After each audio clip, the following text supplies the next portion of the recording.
स्वागत है आपका वर्मा कोचिंग में। और आज हम फिर से हाजिर हैं पाठ 16 लेकर, अपराजिता, जो कि शिवानी जी के द्वारा लिखी गई ये कहानी है, क्लास 8 का हिंदी। आइए इसका क्वेश्चन आंसर करते हैं। इस कहानी को आप अच्छे से समझेंगे, पढ़ेंगे, तभी आपको क्वेश्चन का आंसर समझ में आएगा। तो पहला क्वेश्चन देखते हैं। कहा गया है कि डॉक्टर चंद्रा ने पहली बार मिलकर लेखिका ने क्या अनुभव किया। तो डॉक्टर चंद्रा ने पहली बार मिलकर लेखिका को अपने जीवन की रिक्तता बहुत छोटी लगने लगी।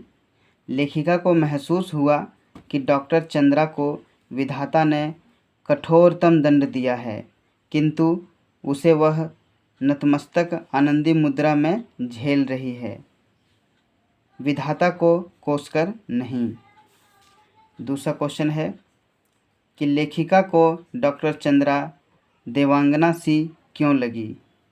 लेखिका को डॉक्टर चंद्रा देवांगना सी इसलिए लगी कि उसने नियति के प्रत्येक कठोर आघात को अति मानवीय धैर्य एवं साहस से झेला।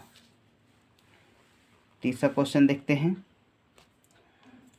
कि वीर जननी को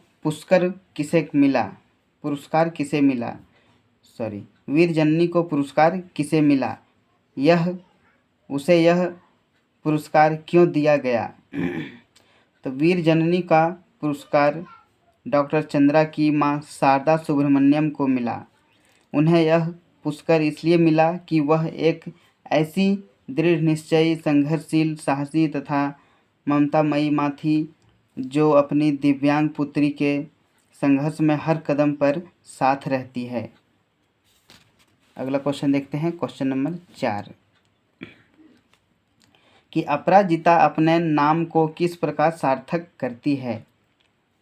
तो अपराजिता का अर्थ होता है जो कभी पराजित न हो।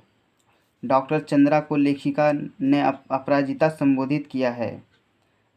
वास्तव में डॉक्टर चंद्रा में असीम धैर्य, दृढ़ इच्छा शक्ति और अद्भुत लगन है। वह अपनी विकलांगता पर विजय प्राप्त कर सफलता का शिखर छू लेती है। विषम और विकट परिस्थितियों में भी अपराजिता बनी रहने वाली अपराजिता अपने जीवन की कठिन परिस्थितियों और चुनौतियों का साहसपूर्ण तरीके से सामना करके अपने नाम को ही सार्थक करती है। क्वेश्चन नंबर 5 है कि चिकित्सा ने जो खोया वह विज्ञान ने पाया। उपरोक्त पंक्ति को पाठ के आधार पर स्पष्ट कीजिए।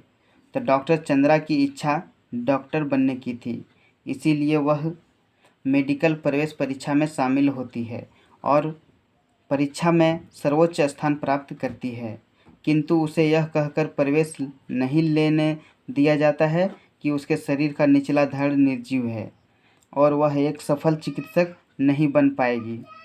लेकिन वह विज्ञान में सफलता के सर्वोच्च शिखर पर पहुंचती है। तब उसके प्रोफेसर कहते हैं कि मुझे यह कहने में रंच मात्र भी हिचकिचाहट नहीं होती कि डॉक्टर चंद्रा ने विज्ञान की प्रगति में महान योगदान दिया है। चिकित्सा ने जो खोया, अर्थात इतनी प्रतिभा संपन्न महिला की प्रतिभा का लाभ नहीं ले पाया, वह विज्ञान ने पाया, अर्थात उनकी प्रतिभा का लाभ उठाया। उससे विज्ञान समृद्ध है। आइए क्वेश्चन नंबर 6 देखते हैं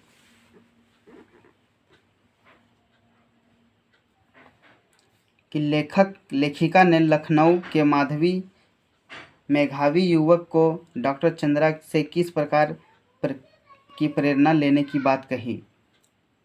लेखिका ने लखनऊ के मेधावी युवक को डॉक्टर चंद्रा से प्रेरणा लेने की बात कही।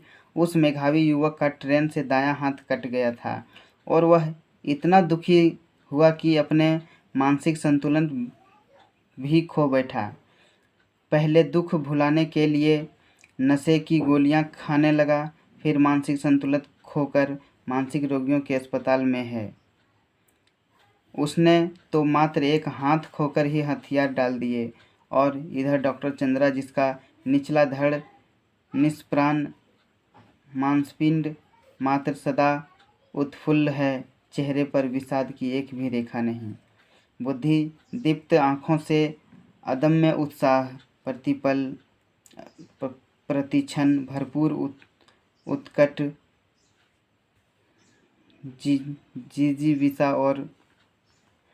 जिजीविषा और साथ ही ऐसी कैसी महत्वाकांक्षाएं पाल रखी है। ऐसी महिला से सिर्फ प्रेरणा ही ली जा सकती है। इस तरह क्वेश्चन नंबर 7 देखते हैं। क्वेश्चन नंबर 7 में कहा गया है कि लेखिका ने डॉक्टर चंद्रा की कार्यकुशलता को सुदीर्घ कठिन अभ्यास की यातनाप्रद भूमिका कहा है। लेखिका ने ऐसा क्यों कहा है? तो लेखिका ने डॉक्टर चंद्रा की कुशलता को सुदीर्घ कठिन अभ्यास की यातनाप्रद भूमिका इसलिए कहा कि डॉक्टर चंद्रा आज जितनी कार्यकुशल दिखाई देती है, उसके पीछे उनकी साधना कठिन है। यह कठिन साधना अत्यंत कष्टकर भी है ही रही होगी। वह अत्यंत कष्टपूर्वक एक एक कठिन परिस्थिति को झेल कर अपने पक्ष में किया होगा, तब जाकर आज वह इतनी कार्यकुशल है कि अपना सब काम स्वयं कर सकती है। इस चैप्टर का क्वेश्चन आंसर हुआ पूरा। मिलते हैं फिर अगले चैप्टर में। तब तक के लिए धन्यवाद। नमस्कार।